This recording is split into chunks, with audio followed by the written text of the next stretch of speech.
காகிதத்தில் பம்பரம். ஏன் இரும்பில் கூட பம்பரத்தை நம்ம பார்த்துருக்கோம். பேப்பரில் பம்பரத்தை பார்த்துருக்கீங்களா? அதையும் செஞ்சுருவோம் வாங்க.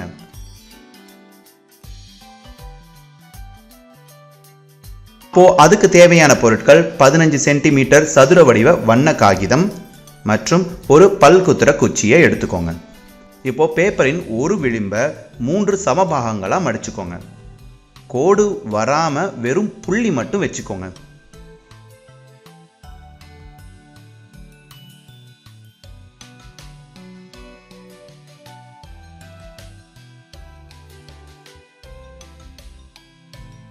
தொண்ணூறு டிகிரி திருப்பிக்கங்க.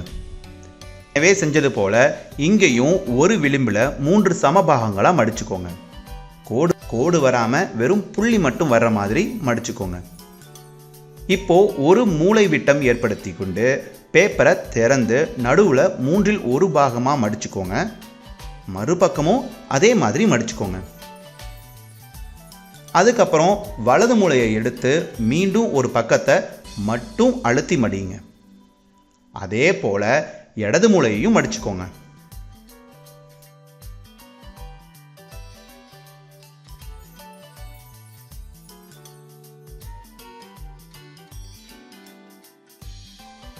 இப்போ பேப்பரை திருப்பி பாருங்க. 2 Y வடிவம் கிடைச்சிருக்கும். பேப்பரை மடக்கி காகிதத்தோட 2 முனைகளை மட்டும் அழுத்தி மடித்து நடுவில் அழுத்தாமல் விட்டுருங்க.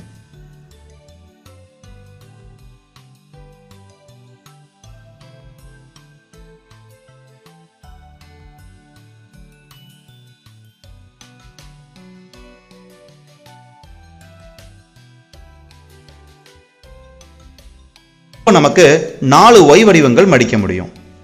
இந்த வடிவம் எப்படி இருக்குன்னு பாருங்களேன். பள்ளத்தாக்கு மடிப்பு போலவும் இருக்கு. சில மலை போன்ற மடிப்புகளும் இருக்கு. இப்போ இந்த பேப்பரை இப்படி அழுத்தினா ஒரு பட்டாம்பூச்சி வடிவம் கிடைக்கும். 2 நுனிகளையும் நல்லா மடிக்கணும். இப்போ இந்த முக்கோண மடிப்புகளை எடுத்து பாக்கெட் போன்ற மடிப்பின் உள்ள வைக்கணும். இப்போ இணைகரம் கிடைச்சிருக்கு. மீண்டும் 2 முக்கோண மடிப்புகளை உருவாக்குங்க. இப்போ நமக்கு ஒரு சதுரம் கிடைக்குது. நல்ல ஒரு கனமான சதுரம். பல்குத்துற குச்சியால பாதி எடுத்து இந்த சதுரத்தில் நடுவில் குத்துங்க. இது பம்பரம் சுழல்வதற்கு அச்சாக இருக்கும். டேபிள் மேலே வச்சு விட்டுட்டு சுற்றி பாருங்களேன். சும்மா பம்பரம் போல ரொம்ப நேரம் சுத்தும். என்ன குழந்தைகளா, நீங்களும் இதே போல செஞ்சு பார்க்க ரெடியா?